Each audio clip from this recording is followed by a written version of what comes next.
Na अकेला तो नहीं होगा, नो सर।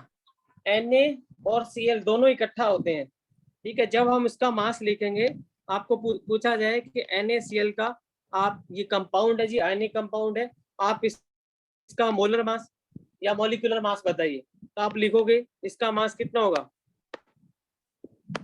ऐसा तो नहीं लिखते 23 प्लस 30 प्लस 35.5 35.5 कितना हो गया? 58.5 58.5 ग्राम या यू, ग्राम या यू। तो हम इनको कंबाइंड फॉर्म में ही लिखेंगे, 58.5 ही आएगा, ना तो इसका Na अलग होगा ना Cl अलग होगा, दोनों इकट्ठे ही रहेंगे, इसलिए इसको फॉर्मूला मास बोलते हैं। ठीक है, और कुछ नहीं है, बाकी डिट्टो सेम है, मॉलिक्यूलर मास यू और तो सॉरी मोलर मास हो जाएगा आपका 58.5 ग्राम हो जाएगा। ग्राम अगर बोलते हो तो मोलर मास, अगर यू बोलते हो तो यूनिफाइड मास, और कोई फर्क नहीं है, बस इसको इकट्ठा लेते हैं, कंबाइंड लेते हैं, क्योंकि एक आयनिक कंपाउंड है, इसको अकेला नहीं ले सकते, इस वजह से इसको फॉर्मूला मास बोलते हैं, और कोई डिफरेंस नहीं है, कंफ्यूज करने के लिए बार बार बना देते हैं। तो मैं डेंसिटी की बात कर रहा था, डेंसिटी क्या होती है सर? मतलब फॉर्मूला मास मॉलिक्यूलर मास एक ही चीज है ना? बिल्कुल, बताइए ओके। डेंसिटी क्या होता है? Mass upon volume. Mass mass upon upon volume. Volume. ठीक है, कि किसी भी सब्सटेंस का मास पर यूनिट वॉल्यूम, मास पर यूनिट वॉल्यूम। ठीक है, मास वॉल्यूम, मास अपॉन वॉल्यूम, इसको हम रो से रिप्रेजेंट करते हैं, रो से, है ना। इसके यूनिट क्या होते हैं? किलोग्राम पर लीटर, पर लीटर, ग्राम या फिर ग्राम पर ml। ठीक है, और लिख रहा हूं मैं यहाँ पे, और बीच में ये इसका यूनिट है, इसको बोलते हैं absolute density.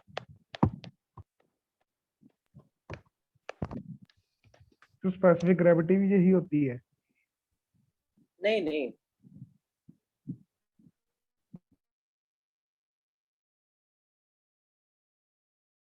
Sir Boltzmann condensate क्या होता है? अरे वो फोर्थ फिफ्थ स्टेट होती है मैटर की। ठीक है, fourth and okay fifth. Sir. 9th class में नहीं पढ़ा क्या? सर पढ़ा है, पर उसके बारे में कुछ बताया नहीं। अरे 9th में तो बताते हैं ना, सर मेरी बस 9th इतना की ही बताया क्लास था होगी ना, ध्यान ही नहीं है। मेरी 9th सर बस क्लास होगी ना, उसकी मैं आपको आईडी दे दूंगा। ठीक है, उसमें आ जाना आप। ठीक है, उसमें करेंगे अच्छे नहीं से। सर। चलिए सर हम अपने टॉपिक पे आ जाए अभी। Yes sir. Yes sir. कोई बात नहीं। तो एक होती है एब्सोल्यूट डेंसिटी, जो कि मास अपॉन वॉल्यूम होती है, और सेकंड हम जो पढ़ने वाले हैं वो है वेपर डेंसिटी। यही बोला था मैंने, बोलो भाई। Yes sir. वेपर डेंसिटी क्या है? एक रिलेटिव डेंसिटी, मॉलिक्यूलर एक रिलेटिव डेंसिटी क्या है? एक रिलेटिव डेंसिटी। जैसे आपने रिलेटिव स्पीड सुना होगा फिजिक्स में, रिलेटिव सुना सभी ने? अरे बोलो, फिजिक्स में कर लिया रिलेटिव स्पीड? No sir. जैसे नो कि सर। ओके, चलो अभी देखो, फिर इसको इधर यहाँ से देखो। मेरे को लग रहा है यार लैग कर रही है काफी, है ना, मैं लिख रहा हूँ उसके बाद में आ रही है। इसका इलाज करें? Yes sir. कर दो सर। रीजॉइन करना पड़ेगा, और कुछ नहीं है यार सभी को। यस सर, एंड कर दो। कर लोगे क्या? कर लेते हैं सर। कर लेते हैं सर। करो करो करो।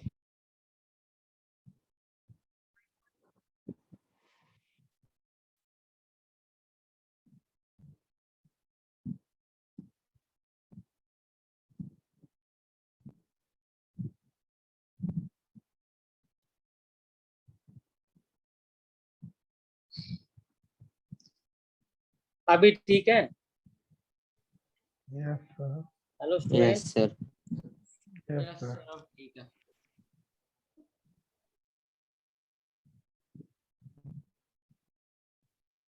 आई थिंक अभी नहीं होनी चाहिए प्रॉब्लम, अगर होगी तो ऐसे चलेगा, अब क्या कर सकते हैं, नेटवर्क बहुत तगड़ा नहीं आ रहा। ओके, तो रिलेटिव क्या होता है? रिलेटिव होता है आप एक दूसरे के रिस्पेक्ट में बात करते हैं, ठीक है। जैसे कि ए है, ए कोई गाड़ी है, राइट साइड जा रही है, और बी जो है वो लेफ्ट साइड मूव कर रही है, तो ए की स्पीड आपको बताया जाएगा 90 किलोमीटर पर आवर, और बी की स्पीड मान लेते हैं 60 किलोमीटर पर आवर है। तो आपसे पूछा जाए speed of a relative to b क्या होगी, speed of a relative to b क्या होगी? तो अगर दोनों ऑपोजिट डायरेक्शन में जा रहे हैं, एक इस साइड जा रही है, एक वापस रिटर्न कर रहे हैं, तो स्पीड क्या हो जाएंगी? ऐड हो जाएंगी। क्या हो जाएंगी? ऐड हो जाएंगी। तो रिलेटिव स्पीड क्या होगी? 90 प्लस 60 150 किलोमीटर पर आवर, ठीक है। चाहे वो ए की पूछे चाहे वो बी की पूछे, relative speed of A with respect to B 150, ऐसे ही relative speed of B with respect to A 150। Clear? अब सी की बात करते तब हैं। होता है जब ये ऑपोजिट डायरेक्शन में हो। ऑपोजिट डायरेक्शन में, ठीक है। ऐसा ही सी है, सी की मान लेते हैं 70 किलोमीटर है पर आवर। ये फिजिक्स का कंसेप्ट करा रहा हूँ मैं आपको। तो अब ए की विद रिस्पेक्ट टू सी पूछे तो 20 एक की स्पीड 20 हो जाएगी। हाँ 20 बेटा, 20 पैरेलल है ना, एक ही साइड में जा रही है। आप किसी से आगे निकलो, जब आपने देखा होगा, ये सोचो ध्यान से, अपनी प्रैक्टिकल लाइफ में देखो, जब आप किसी से गाड़ी लेके जा रहे हो, किसी से आगे निकलते हो, तो आपको ये लगता है कि साथ वाला बहुत धीरे चला रहा है, लगता है ना। जब किसी से आगे निकलते हो, और जब किसी को क्रॉस करते हो तो ऐसा लगता है बहुत स्पीड से जा रहा है वो। ये सुनो, देखो अभी जब मार्केट में जाओगे तब देखना, ठीक है। तो जब हम पैरेलल चलते हैं तब स्पीड माइनस हो जाती है, यानी कि अगर मैं इस टाइम पे सी के रिस्पेक्ट में ए की स्पीड बताऊं तो कितनी होगी? 20 किलोमीटर पर आवर, ठीक है। और सी के बताएं ए के रिस्पेक्ट में तो -20 हो जाएगी, है ना। वो कम, उससे कम लग रहा है, वो पीछे रह गया ना, सी कम पीछे रह जाएगा 20 किलोमीटर पर आवर, लैग हो रही है माइनस में आ जाएगा 20। तो खैर सर, स्पीड आपकी तो वॉइस लैग कर रही है। स्पीड तो माइनस में नहीं। वॉइस लैग करती है। अरे यार क्या करें अभी, मेरे पास तो नेटवर्क ठीक है बच्चे, बिल्कुल ठीक है। सर आप वाईफाई यूज कर रहे हैं या फिर मोबाइल डाटा? सर इतनी भी लैग हो रही, बीच बीच में तो थोड़ी बहुत लैग होती है सर, एडजस्ट हो जाएगा। कभी कभी नेटवर्क इशू आ जाता है, थोड़ा एडजस्ट कर लो यार, चलता है। सर ज्यादा प्रॉब्लम नहीं क्या आती करें, है। ऑनलाइन यस सर कर लेंगे। आप ध्यान से सुनो, ठीक है। हम अभी रिलेटिव का मतलब पता लग गया सबको, एक दूसरे के रिस्पेक्ट में, ठीक है। किसी के रिस्पेक्ट में अगर हम किसी का वेट मेजर करते हैं कि इसका वेट 80 kg है, दूसरे का वेट 20 kg है, तो एक का वेट दूसरे के रिस्पेक्ट में मेजर करते हैं, जो हमने कल वाले फॉर्मूले में किया था, कल या परसों किया था ना, ए और बी का वेट। तो रिलेटिव डेंसिटी क्या हो जाएगी? जैसे कि हमारे पास रिलेटिव डेंसिटी है, वो किसके रिस्पेक्ट में होती है? ये वेपर डेंसिटी, ये रिलेटिव डेंसिटी किसके रिस्पेक्ट में होगी? किसके रिस्पेक्ट में होगी? सबसे पहले आपकी क्या बता रहे थे? Hydrogen. Hydrogen, relative to hydrogen,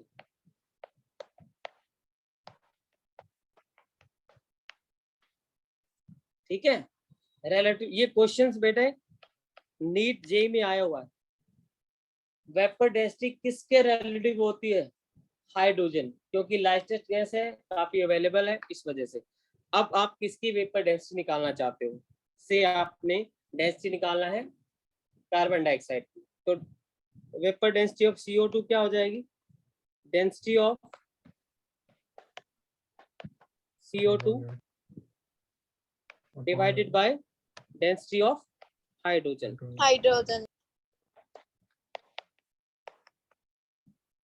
ठीक है। ओके। Yes sir. सर ये T2 हाइड्रोजन क्यों होती है सर, क्या बताया था आपने? क्योंकि लाइटेस्ट गैस होती है ना ये, इस वजह से ओके लाइटेस्ट है, सबसे हल्की है। सर Molar लाइटेस्ट mass तो upon हीलियम नहीं volume? होती। नहीं, उससे भी तो कम होती है। Hydrogen hydrogen sir easily available है। यस ओ, सर 1 तो होता है इसका मास 1U। ये आपने ये किया हुआ है बोलो, जब टेम्परेचर और प्रेशर सेम होता है तो गैसेस जो है इक्वल वॉल्यूम ऑक्यूपाई करती है, किया हुआ आपने लॉ किया हुआ है इस चैप्टर का। Yes sir. When temperature and pressure are equal, then all the gases occupy equal volume. Equal volume. Sir U क्या बाय हुआ? V क्या लिखा है? 44 by U V. नहीं है, 44 by अच्छा volume, 44। मास ठीक अपॉन है। वॉल्यूम होता है ना, मास अपॉन वॉल्यूम यानी 44 by ओके वॉल्यूम। सर। क्योंकि वॉल्यूम अगर same temperature and same pressure पे, at same temperature and pressure पे ये दोनों इक्वल हो जाएंगे तो कैंसिल हो जाएगा ना, yes sir. Volume volume cancel. Yes sir. ठीक है, तो क्या आ जाएगी 44 क्या है इसका molecular form Molar mass. Molecular mass. Molecular mass, और ये तो मॉलिक्यूलर ऑलवेज 2 ही रहेगा, है ना। तो Yes, बन गया ना sir. वेपर डेंसिटी का फॉर्मूला। अब ये Yes, general sir. Formula, vapour density किसकी निकाल रहे हो आप? अगर CO2 की निकाल तो वहां पे 44 लगा दो, अगर किसी और का निकाले हो तो आप वहां उसका मॉलिक्यूलर मास निकाल दो। तभी बच्चे ने बताया था कि वेपर डेंसिटी इंटू 2 कर देंगे तो क्या आ जाएगा, मॉलिक्यूलर मास। Mass. ठीक है, तो ये आपको फॉर्मूला याद रखना है। मैंने बताया कि कहाँ पे कैसे आया और किसके रिलेटिव होता है। ठीक है, ठीक है सर। याद रहेगा ना।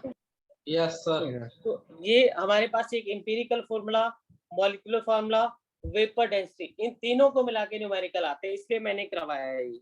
ओके, तो अब मैं न्यूमेरिकल पुट करता हूँ और हम करते हैं कि क्या करना है उसमें। देखो आपको डाटा दिया जाएगा, क्वेश्चन आएगा आपको परसेंटेज वाइज। ठीक है, तो मैं आपको क्वेश्चन पुट करता हूँ एक, किस टाइप के क्वेश्चंस आएंगे, और ये आपने सारे क्वेश्चंस करने हैं अपनी बुक से। पहले तो एनसीईआरटी से करो, सबसे पहले एनसीईआरटी से सारे क्वेश्चन करने हैं आपने, उसके बाद कोई और बुक उठानी है। ठीक है, स्पेशली नीट वाले बच्चों के लिए, नीट वाले बच्चों के लिए एनसीईआरटी मस्ट है। सर जेई वाले ना करे फिर हम क्या? अरे उनके तो लिए 100% है, करना ही करना है। सीबीएसई में मार्क्स नहीं लेने का। सर वो तो लेगा, वो +2 में होगा ना। हाँ, तो मिनिमम आपका पहले एनसीईआरटी तो आपको आनी चाहिए, उसके बाद कहीं भी हाथ डालना आपने ना। क्या, चलिए क्वेश्चन न्यूमेरिकल करते हैं। अरे भाई एनसीईआरटी का आप ऐसे मत समझो, आपको मैं एक चीज दिखाता हूँ। एनसीईआरटी ये है मेरे पास बड़ी है, क्या समझते हो आप एनसीईआरटी का यार? ये देखो क्या लिखा हुआ है, दिख रहा है? उल्टा तो नहीं दिख रहा? सर दिख ही नहीं रहा कुछ। So दिख दिख रहा रहा अरे है. वीडियो, हाँ ये मेंबर्स लिखे हुए हैं, और यहाँ पे देखो कितने डॉक्टर है। ये क्या है? ये सारे ध्यान से पढ़ना है एनसीईआरटी की बुक में, ये लिखा हुआ है। इन डॉक्टर्स का नाम है IIT Delhi, IIT new Delhi, NCERT Bhopal. ये देखो न्यू दिल्ली, यहाँ के ये प्रोफेसर्स हैं जिन्होंने बनाई है, मजाक नहीं किया हुआ। ठीक है, कोई आप बोर बुक पढ़ते हो तो एक ही ऑथर होगा, यहाँ पे ऑथर देखना कितने हैं, इन सभी ने इसको वेरीफाई किया है। ठीक है, yes sir. Okay sir. Sir अब स्टार्ट करेंगे। चलिए न्यूमेरिकल्स, तो आपके पास है क्वेश्चन, न्यूमेरिकल है, an inorganic compound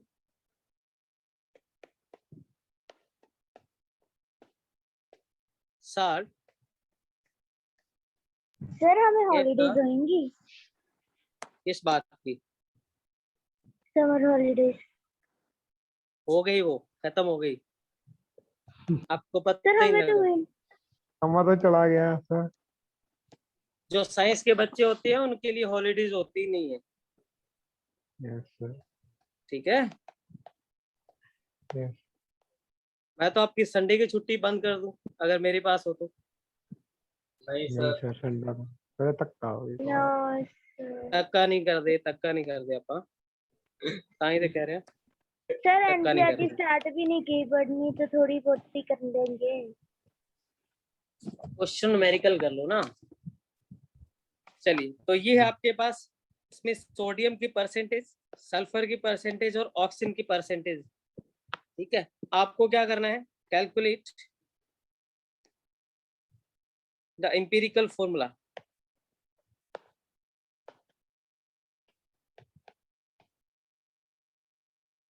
of salt. ये तो बहुत इजी सा क्वेश्चन है, ये तो सिंपल उसने पूछ लिया, आप सिंपलाइजेशन निकाल दोगे, ठीक है। इसलिए मैं आपको इसमें होमवर्क के लिए रखता हूँ इसको, सर थोड़ा सा इतने सिंपल डिफिकल्ट आते हैं क्वेश्चन। सर? अरे बहुत इजी है ये क्वेश्चन, किया हुआ है ना ये सर क्वेश्चन, नहीं आपने इस टाइप के किए हुए हैं या सर नहीं? Yes sir. No, ये sir. है ना, सर नहीं Yes, किया है वो सर तो बोल दे ना। सर आपने सर कल सिर्फ वो बताया था ना, क्या कहते हैं एम्पिरिकल फॉर्मूला क्या होता है सर, वो निकालना नहीं सिखाया था। हाँ वो अभी मैं सिखा रहा हूँ, एक क्वेश्चन और ले रहा हूँ, ये सिंपलेस्ट क्वेश्चन है, ये आपको मैं आप पे छोड़ता हूँ। और एक थोड़ा सा डिफिकल्ट है, उसमें 2-3 चीजें पूछी हुई हैं, इस वजह से मैं एक क्वेश्चन करवाता हूँ आपको, ठीक है, ठीक है क्योंकि सर। उसमें 2-3 चीजें पूछी हैं उसने, इस वजह से। ये तो सिंपल एक ही पूछ रहे हैं एम्पिरिकल फॉर्मूला, वो तो उसमें निकलेगा ही निकलेगा। इसलिए एक compound yes contains carbon 52.2%, hydrogen is,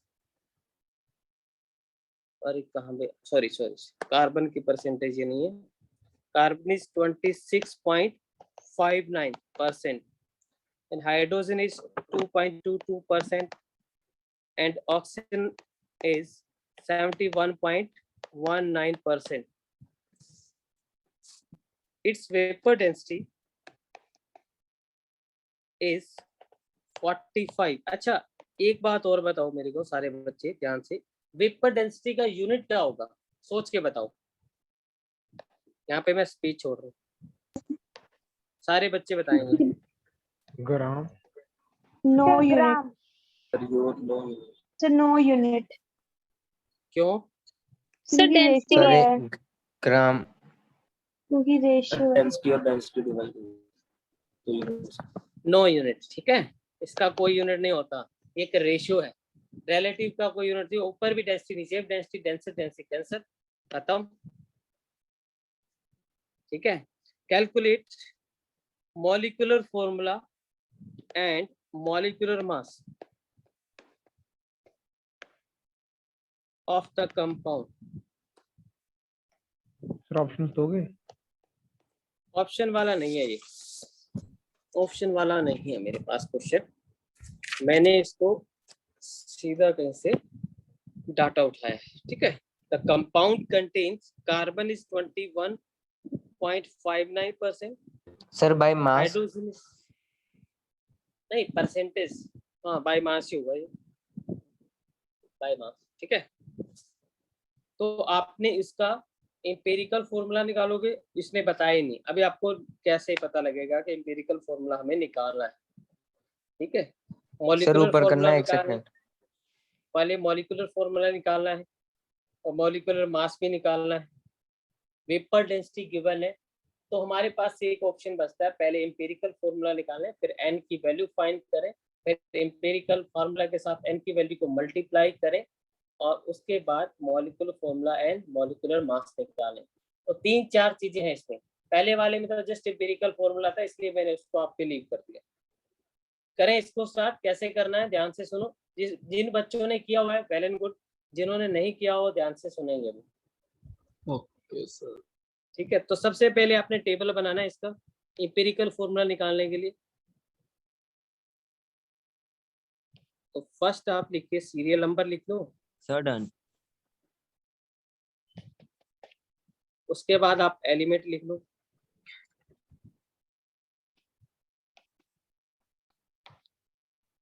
उसके बाद उसकी परसेंटेज लिख दो, परसेंटेज ऑफ, सर या फिर डन। उसका क्या हुआ, molecular mass, atomic, sudden atomic, और उसके बाद उसकी परसेंटेज लिख लो, उसके बाद एटॉमिक रेशियो आएगा,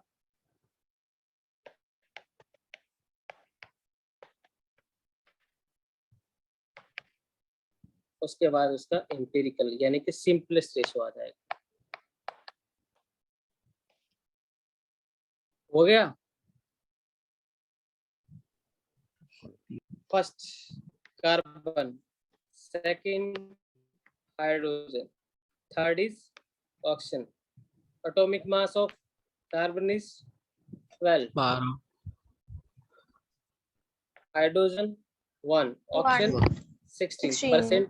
परसेंटेज दिया हुआ ना इसका, Yes, sir. 26.59, 2.2. 2.22 और ये 71.19। ठीक है, अभी क्या करो आप, इसका अपने एटॉमिक रेशियो, एक टाइप का नंबर ऑफ मोल्स ही होते हैं, given mass by molar mass होता है ना, this mass by this mass, ये बाय परसेंटेज बाय मास होता है। तो mass by mole, atomic mass करेंगे तो क्या आएगा, मोलर मास करेंगे तो मोल्स आते हैं, इसलिए एटॉमिक रेशियो या फिर मोल्स का रेशियो भी बोलते हैं इसको। तो कितना आ जाएगा, करिए 26.59 डिवाइडेड बाय 12 कितना आएगा, 2.21 आएगा, 2.21 रहेगा। सर, 2.21 सर, राउंड ऑफ करके 2.2 लिख दो उसको, 2.22 2.21। ये भी कितना सर आ रहा है? 2.22 2.22। और ये 4.44 4.44 अब इनमें से सबसे लीस्ट वैल्यू कौन सी है? का डिवीजन कार्बन सर सी कार्बन हाँ, की कार्बन की 1 2 कार्बन और 3 हाइड्रोजन सब 4 सेम ही हो गया। 5 6। देखो एक बच्चे का क्वेश्चन है, बेटा आपने क्या करना है, जो कॉलम नंबर 4 है ना, उसको डिवाइड कर देना है कॉलम नंबर 3 से। ठीक है, तो आपके पास आ जाए कॉलम नंबर 5, ये 4/3। समझ गए? जिस बच्चे का क्वेश्चन था ये 4/3 कर दो, कॉलम नंबर 4 में जो डाटा है उसको डिवाइड बाय कॉलम नंबर 3 वाला डाटा कर दो। ठीक है, ओके। Yes sir. तो इसमें सबसे लीस्ट वैल्यू कौन सी आएगी आपके पास? कार्बन आनी चाहिए। हाँ, कार्बन आनी चाहिए, ये वाली है ना, सर वो कार्बन और हाइड्रोजन 2.22 सब ही सेम होगा। ही है सर, अप्रोक्सीमेटली उसको निकालना राउंड ना ऑफ, आप। सर ठीक अप्रोक्सीमेट है, सर ऊपर बाय 2.2 हो जाएगा। हाँ कार्बन। अप्रोक्सीमेटली, सर तो उसी से सभी को डिवाइड कर दो, जो सर वैल्यू लीस्ट है 112 आ जाएगा। सर 1 CHO2 तो ये आ जाएगा आपका 1 1 एंड 2। इसको हम बोलते हैं सिंपलेस्ट रेशियो। क्या बोलते हैं? Simplest ratio. और सिंपलेस्ट रेशियो क्या होता है बच्चों? इसी को क्या बोलते हैं? Empirical Empirical formula. empirical formula sir जब हमें परसेंटेज लिखा है ना ना? दी हो तो परसेंटेज निकालनी पड़ेगी सभी की। हाँ, अगर एडवांस का कोई क्वेश्चन है तो उसमें हो सकता है परसेंटेज निकालनी पड़े आपको, अदरवाइज जेई मेंस नीट तक तो आपको दिया होगा, कोई प्रॉब्लम नहीं है। ठीक है, सर अगर सर परसेंटेज परसेंटेज का, ना दी हो सर, अगर सर परसेंटेज वो ही ना दिया दिया तो हो कल सिंपल हमने किया था ना, तो वो सर, वेट कंपाउंड अपॉन थोड़ी दे मॉलिक्यूलर, देगा यार, कंपाउंड तो हमने देखना है ना। अगर परसेंटेज नहीं देगा तो कंपाउंड थोड़ी दे देगा, कंपाउंड तो निकालना है, वो तो हमें पता करना है, तो ऑब्वियसली परसेंटेज देनी पड़ेगी उसको। या मास दे देगा, टोटल मास इतना है जी, इसका मास इतना है, कार्बन का इतना है, हाइड्रोजन का इतना है, ऑक्सीजन का इतना है, फलाने का इतना है, आप परसेंटेज निकाल दो, इनटू 100 कर दो, डिवाइड बाय टोटल। ठीक है, जितना मास दिया है उसको टोटल मास से डिवाइड करो, इनटू 100 कर दो, परसेंटेज आ जाएगी। परसेंटेज मार्क्स कैसे निकालते हो? 10th में कितने परसेंट आए थे, कैसे निकाले थे? 10th में भी आए बोलो। नहीं। कितने आए थे अपॉन टोटल? किए तो है ना, परसेंटेज थोड़ी कराऊंगा अभी मैं इधर। सर वो तो पता है सर, क्या निकालना बात आता है। है? हाँ सर वो बस तो फिर पता क्या है प्रॉब्लम है। सर। अगर बस सर फिर सर अभी उन्होंने मेरा क्वेश्चन ये है, सुनो सर अभी मेरा क्वेश्चन ये है। हाँ बोलिए, पहले आप बोलो। सर अगर सीधा मार्क्स ही कर देंगे, मैं मार्क्स दिया हो उससे वो निकाल दे मोल। 1 मिनट में मीटिंग खत्म होने वाली है, पहले रिव्यू करते हैं फिर बात करते हैं, ठीक है? ओके, क्या सर? एक मिनट में मीटिंग एंड हो जाएगी, अभी रिज्वाइन करो सारे। ठीक है सर।